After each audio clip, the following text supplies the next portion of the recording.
Aksyon. Serbisyo Publiko. Aksyon Radio. Sa Bacolod, Aksyon Radio. Una ang Aksyon Radio Bacolod sa pinakaulihing survey sa Nielsen nga kakuha sa commanding radio station share para sa fourth quarter sang tuig 2020. Kami nagapasalamat sa aton mga kaaksyon sa padayon nga pagsalig kag pagsuporta. DYEZ Aksyon Radio Bacolod, number 1 with 40.10% radio station share. Number 2, Bombo Radio, 38.70%. Number 3, RMN Bacolod, 14.50%. Aksyon Radio Bacolod, number 1. During this crisis, the result of the survey proves that Aksyon Radio Bacolod serves the public best and will continue to give you the best broadcasting activities. Madamo nga salamat mga kaaksyon for making us number 1. Aksyon Radio Bacolod, number 1.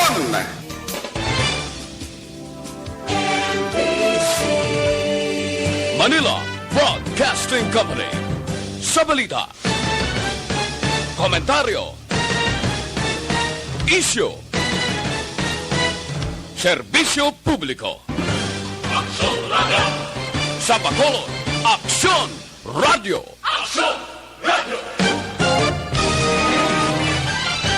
Aksyon Radio Philippines Standard Time, alas 6:02. This time check is brought to you by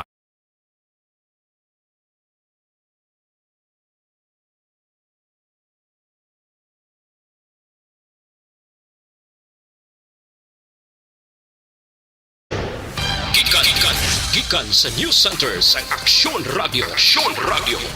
Yari ang mga nagapangulang balita sa syudad sa Bacolod kag probensya sang Negros Occidental. Mga balita lokal, nasyonal sa Aksyon Balitang Bayan. Numero 1, Aksyon Balitang Bayan.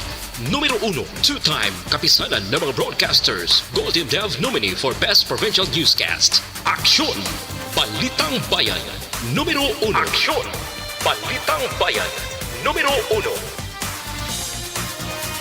Kagkaroon ang inyo news team.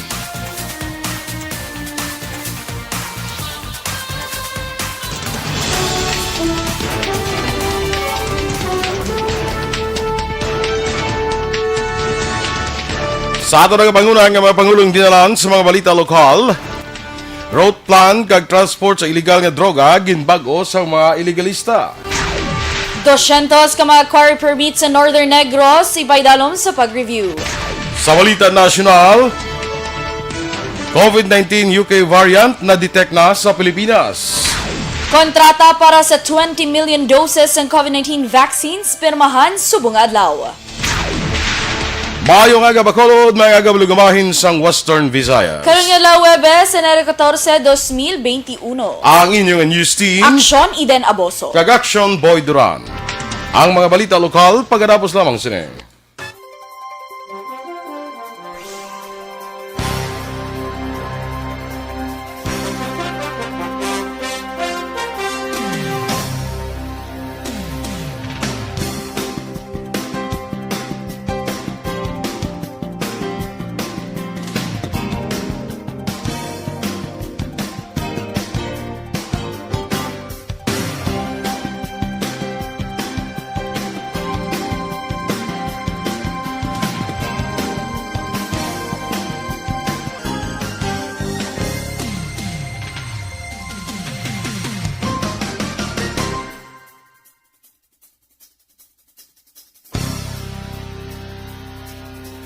Good morning and happy Danay Thursday sa ating sining mga kaaksyon. Of course, kay Rodeline Alvarez Bayabado, good morning. Ara naman si Sir Alex Monteza. Papa Boy with Miss Baby Eden naman, grabe. May bag-o naman nga no, si Eden Aboso ba? May baby si May Eden? baby naman. Si Miss Baby Eden. May baby Yeah. si Pamatiin nyo na ang balita. Perfect. At Thea Kim Eriman, good morning. Sir Noel Amar, good morning man. Joseph Tegle, good morning. Good morning. Taga Quintin Remo, Siagali. Hello. Christine Menyez Villalobos, good morning man sa Energy Fans Club. Cold morning sa tanan. Keep safe always, mga ka-aksyon. Sir Alex Monteza, Guillermo Clarito, okay na da monitor mo? Gapanoktok ng ARB ko na. Perfect. Jean Marie, mati lang sila dito sa Canlon City. Liog lang ko na greet kay Nanay Iling, pero may ginagapamati sa Aksyon Radio. Salamat! Good morning, Nanay Iling. Kay Bret Hart Tonato. Good morning, man. R.R. Mantua Rehinio. Good morning, Miss Cheese. And Kagawad. Lain-lain na lang yun yung tawag nila sa akin niya. Erwin Gonzalez. Good morning, man. Naga-monitor siya subong. Sir Noel Almar, Sir Boy, ang lockdown diri sa Amon supposed to be January 24, subong na extend until February 10. Ay. Tungod ako sa bagong variant naman. Oo, tapos nang tatlo dan ka klase Action Boy, no? May UK, may South Africa, kag may Malaysia. Nan, grabe no, taga pinagusto sila. Ano naman panubanay? Hindi mo. Sir Vicente Similiano, good morning man. Kay Eleuterio Parcon Dayon. Hambal ni Sir R.R. Mantuarihinio. Yan nagalantaw samtang gapaligo. Aba, perti ba? Abilidadan nyo si R.R. Perti nga ability. Sa kay Yvonne Butcher, good morning man, from Germany. No? Pag-o naman niya, no? Actually, permini siya. Si permini Yvonne siya. Butcher, no? Glycia Avlas, taga Vancouver naman na siya. Yeah. Good morning dira sa inyo, no? Felenora Oliveros, sakay Inday Lievera, good morning man, no? Sakay Arman Regalado, ginatamyaw niya lang mga pumuluyo sang Montara Isabela. Ilabi na gid sa misis niya nga nagapangape-kape. Ay, aga pa no? Sila gabulog taw yan no? Oo, kaya nagadala na yung Action Boy sa ila adlaw yung pagpamati sa ARB. Correct, oo. Danay ka din na ito, nagasaka lang sa karoon, malaktawa na mo karoon ng iban karoon mo. Si Arman, Romy Katso Alcazar, good morning man. Live sa San Enrique. Joseph Tegle, ginagreet niya ng taga Sitio Bugas sa Barangay Quintin Remo dira sa Moises Padilla. Nan. Yes. Sige. Jocelyn Montano, good morning man. Sige, Aksyon Eden kay do kuano. Hambal ni Sir Noel Amar, sorry Sir Boy, absent ako kahapon, subong present. Oo. Sige lang. Ginlalawag siya kapila sa namong gapon, i-mention na ramang gapon Sige lang consider lang na absent, may 15 ka pa ka vacation. 3 consecutive absence ni kinanlana sang medical certificate. Si amigo natin Roberto Juan Bolgallo, si Maninoy mo, good morning. Maninoy, good morning, and of course kay Maninay Alma dira. Correct. Pakita ko rin sa imong picture ni Maninoy mo Alma, Sarah, fashion designer siya. Wow, Zara? Zara. Perfect. Nanaw namin, nadamla mga pants ng Zara. Correct. Fashion designer da si Maninay mo. Ay, labongga. Standby na sa mga balita lokal.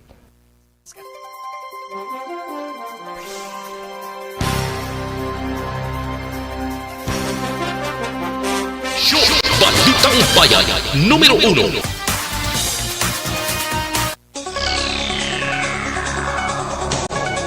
Action Radio Philippines Standard Time, las 6:09, detalye na sa aton mga balita lokal.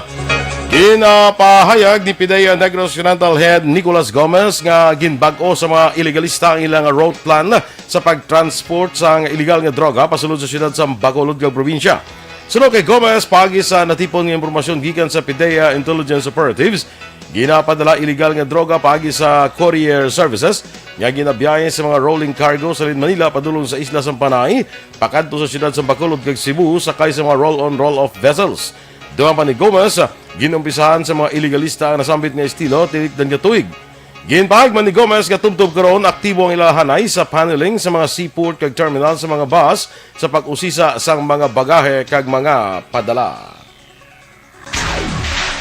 Ipaidalaw naman sa pag-review sa gobyerno probensyal ang kapin 200 ka mga car permit sa Northern Negros ang kasunod sa malala nga pagbaha. Ini ang ginpahayag ni 3rd District Board Member Andrew Monteribano matapos ang committee meeting sa Sangguniang Panlalawigan nga nagtalakay sa mga dapat himuon para hindi na masulit ang amo nga trahedya. Sunod kay Monteliban, no, ila pag-ausisaon kung may nagakatabo nga pagpang-abuso sa quarry operation nga ginapatigayan sa mga kasubuan kag kabukiran. Una nga ginmando ni Governor Bong Lacson ang pag-review sa tanan nga mga quarry permit sa koordinasyon sang concerned nga local government units agud mabalaan kung ang quarry operations ang isa sa mga gitunaan sa nagluntad nga baha. Samtang magapadayon naman ang pagsira sa borders ng Negros Occidental ka Oriental para nga mapunggan pagid ang paglaptas ang coronavirus o COVID-19.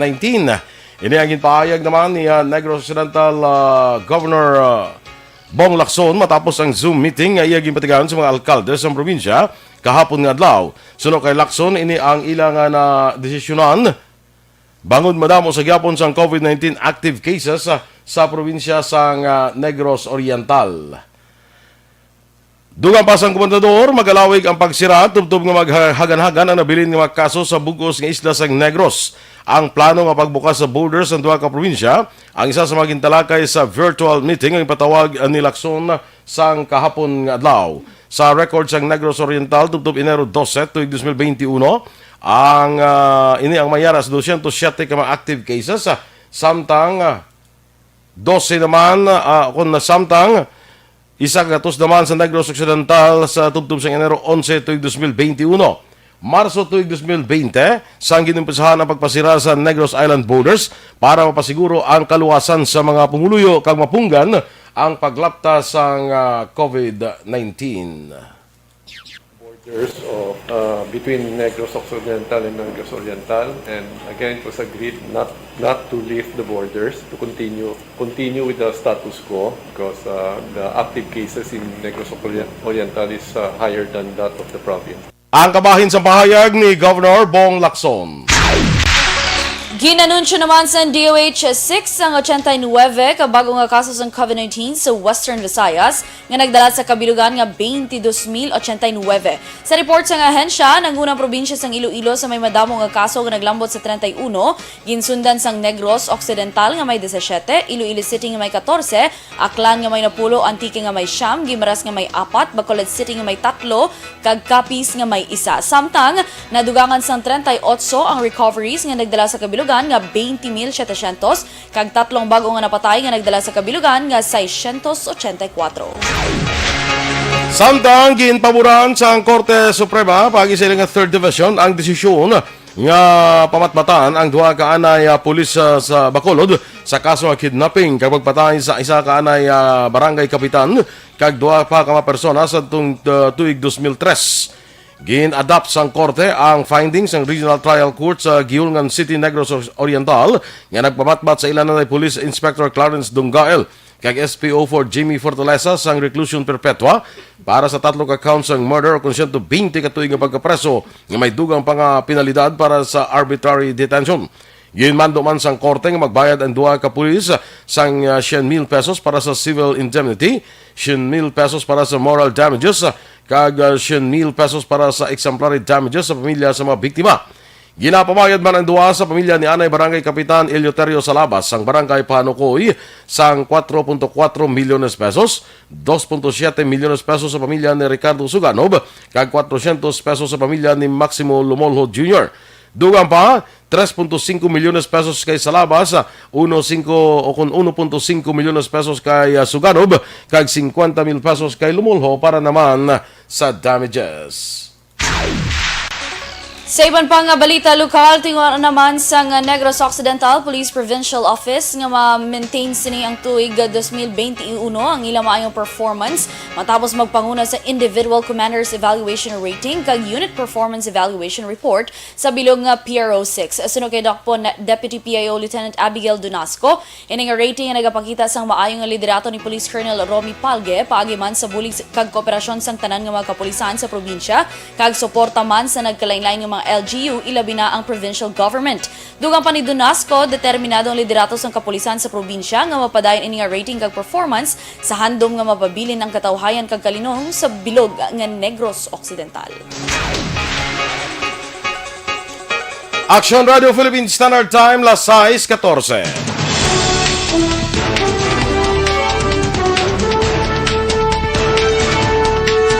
COVID-19 UK variant na detect na sa Pilipinas. Samtang kontrata para sa 20 milyones ka doses ng COVID-19 vaccines, pirmahan naman subong nga adlaw.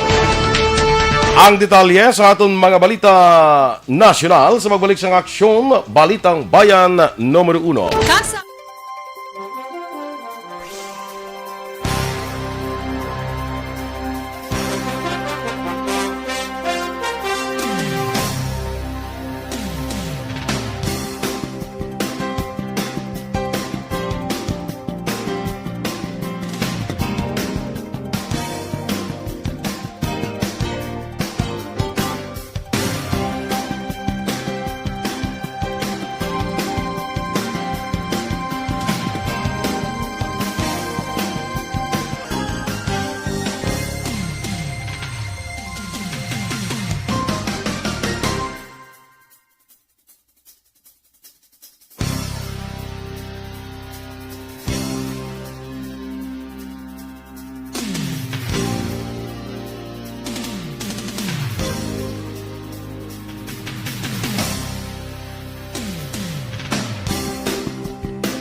Sige, good morning man kay Near Serbas Palmera, may aga sa imo, Tere Simpron Yong, good morning man. Sakay ihada ko Carol Montoya bala, mabalik na sa Manila subong. Perfect. Wagi kami kita nay. Wagi sa nag wagi kami kita nay, hindi pero sila ni Mrs. kita nay sila. So pabalik na sa Manila subong. So have a safe trip lang ano. Have a safe trip. Pagbalik sa Manila basi makatulutaw hay pila kadlaw mo Manila ko dahil ta makita nay sa Manila ya no. Oo, perfect. Sige. Good morning dira sa imo no kay Bertha Lisa. Good morning man. Homa Lumena. Naval Gumban. Aga kuno sa Hacienda Malisbog 1 kay Hacienda Kulisap 1. Pamilya Gumban, Merkado, kag tanan-tanan niya nga paryente. Good morning ka halin sa kay Ronaldo Naval. Ernesto de la Rosa, good morning man. Kag Cory Vidaha, dira sa Kuwait, good morning. Good morning man action boy kay Michael Joseph Hilado. Good morning Sir Boy kag Ever Gorgeous Eden. Wow. Thank you so much. Aldreda Gia. Good morning. Thank you for this new day. God bless and keep safe everyone. Danny Pornes Salomante from Dallas, Texas. Bago na naman siya. Bago naman siya. Kaya doon may Houston, Texas. May Houston, Texas. May Austin. May Austin. Grabe no? Around the world Damo na talaga. Damo kita mga taga-Texas nga mga... Na-recruit ni Ma'am Judy Dunn. Si Judy Dunn actually, gin-recruit na siya ni Vanessa Mayo. Grabe. Mga recruit, no? Kay Sir Noel Amarliwat, Sir Boy, liog lang ko tamyas ang akon son-in-law nga si Nino Ching nga nag-celebrate today. Thank you. Pero naminya ko no, Kwan. Same sila birthday ni Aksyon Doro, January 13. Okay. Happy birthday. Kaya tayo 1 day ahead ta mo. Joseph Pacifico, good morning. Monitor lang sila sa Pusoy Kapihan, San Enrique. Rosalinda Buenafe, Jomar Halipa, Jonald Garcia. Thank you so much.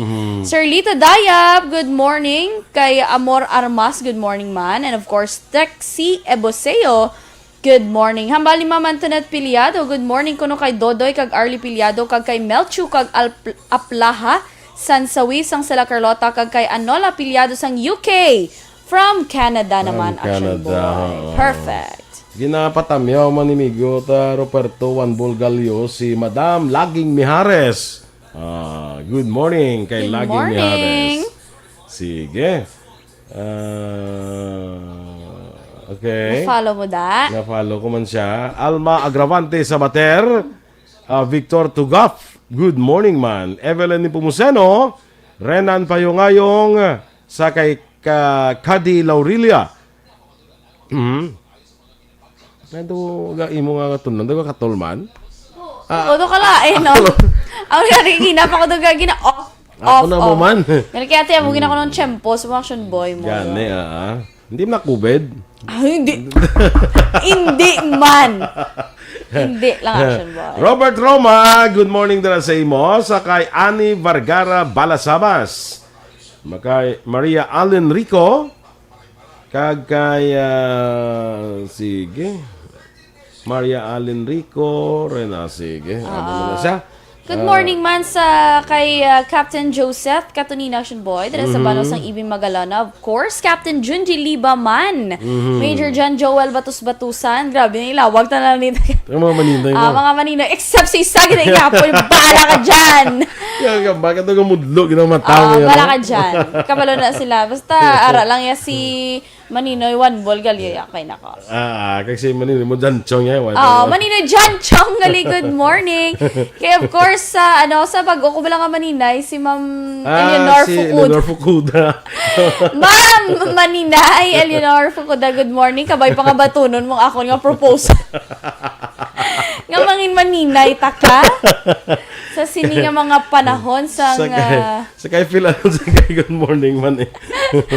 Kompleto na lang Sige, ginatamyaw man advance happy birthday ni ni Papa ni Joseph Lusokon. Si Papa niya Predo Pahayahay Lusokon dira sa barangay Nabulao, si Palay City. Buwas. Wow, happy birthday! Okay, standby na sa mga balita national. Mag-face mask at mag-face shield.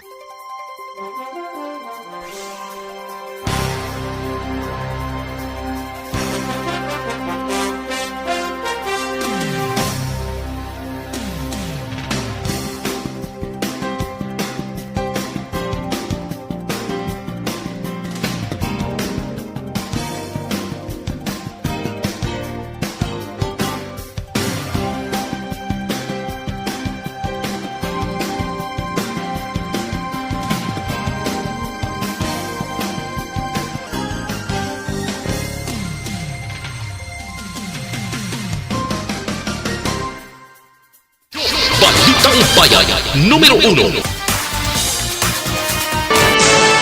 Action Radio Philippines Standard Time, las 6:24. Detalye na sa aton mga balita nasyonal. Ginkumpirmado sa Department of Health kag Philippine Genomic Center nga na-detect na sa Pilipinas ang bagong variant sa COVID-19 gikan sa United Kingdom. Sa statement sa duha ka ahensya, nagpositibo ang sample sa isa ka Pinoy gikan sa United Arab Emirates nga nag-abot sa Enero 7. Una, ginpatuman sa Pilipinas ang pagdumili sa mga travelers gikan sa 30 ka mapungsod nga nakareport sang bag-o nga strain sang virus. Magaperma naman ang gobyerno sa Pilipinas ang kasugtanan upod ang British pharmaceutical firm nga AstraZeneca para sa 20 million doses ng COVID-19 vaccine sa Webes nga adlaw kun karon nga adlaw Enero 14.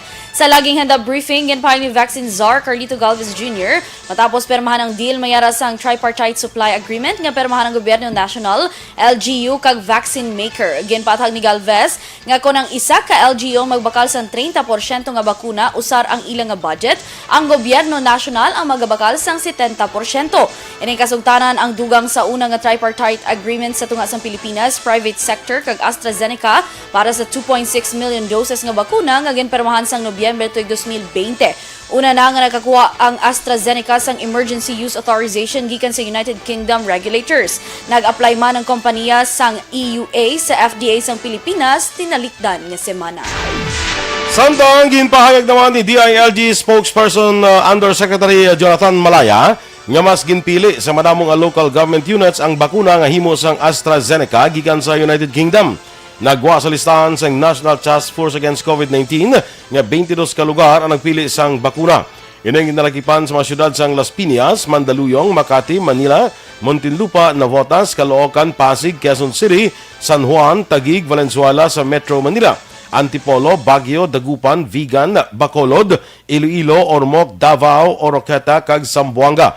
Sunod kay Malaya, gintugutan ang mga LGU nga magnegosyar para sa baklon nga bakuna, apang kinanglan nga mag-coordinate sa NTF bangod istrikto nga ginadumili ang direkta nga pagbaligya sang bakuna sang pharmaceutical firms sa mga LGU.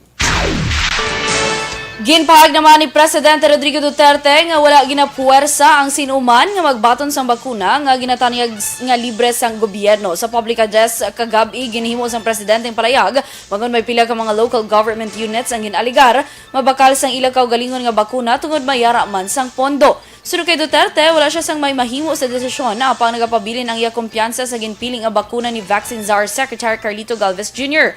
Una dirigin pa ni Galvez nga ang bakuna sang Sinovac, among una nga mag-abot sa Pilipinas nga may masobra 50% lamang ang efficacy rate. Magapatigayon sang dry run ang Pilipinas sa masunod nga semana para masiguro nga ang mga pasilidad handa sa pagbaton sang unang nga batch sang COVID-19 vaccine sing napaabot ma-deliver sa masunod nga bulan. Sunod kay Vaccine Czar Carlito Galvez Jr., may simulation sa pag-abot sang bakuna sa airport kag inspeksyon sang storage kag medical facilities. Duwa man ni Galvez, bisitahan sini ang pila ka syudad kay ibang mga lugar nga natala na magbaton una sang bakuna agon masiguro nga preparado ang ilang lokalidad. Ginapaabot ang unang batch ng bakuna gikan sa Sinovac nga may 50,000 ka doses sa bulan sang Pebrero.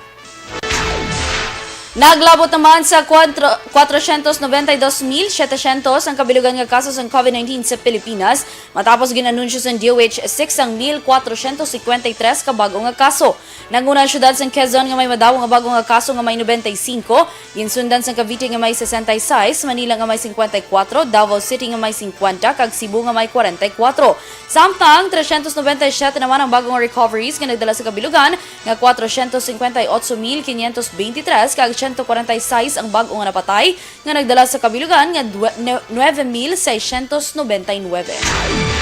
Ginanunsyo naman sa isa ka opisyal sa Department of Interior and Local Government nga mag-leave si Interior Secretary Eduardo Anyo tubtub sa katapusan sang Enero. Base man sa parugyan siya doktor nga i-monitor sini ang ika-ayong lawas. Sunod kay DILG Undersecretary kag spokesman Jonathan Malaya, gindesignar bilang officer in charge sa karon si Undersecretary for Peace and Order Bernardo Florese. Patag ni Malaya, isa ka COVID-19 survivor si Anyo, rason kinanglan sini nga magpahuway kag malikaw sa mga aktibidad nga magdulot sang isa-iya sang stress. Sa madumduman, makaduha ka beses ang nagpositibo si Anyo sa COVID-19.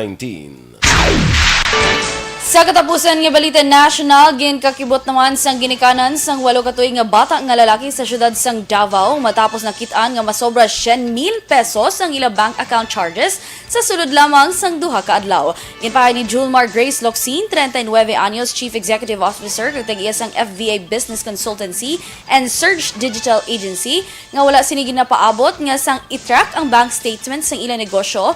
Dito na diskubre nga ang isa sa ila bata nga kapid ang nagbakal sang balor 100,000 pesos nga mobile games sa tong Enero 6. Panaysayon pa ni Locsin, ginpahagi sang ila bata nga wala niya manamian ang gin-download nga version sang hampang sang ila amay, rason nga nagpili ini sa App Store sa paghangop nga libre lamang ini. Aksyon Radio Philippines Standard Time, las 6:29. Happy birthday anay kay Joshua Kausing. Panamyaw halin kay Sandra Naluis. Happy birthday. Inyong ipamatiyan ang aton mga balita diri sa Aksyon, Balitang Bayan Numero 1. Standby na sa Aksyon Report, second portion, upod Aksyon, Fred Salanga. Balikay kita sa atong dugang nga mga balita sa Aksyon Balita Morning Edition. Upod gapon sa inyo News Team. Aksyon, Eden Abos. Kag-Aksyon Boy Duran, una sa balita, una sa aksyon. Sa Bacolod Aksyon Radio.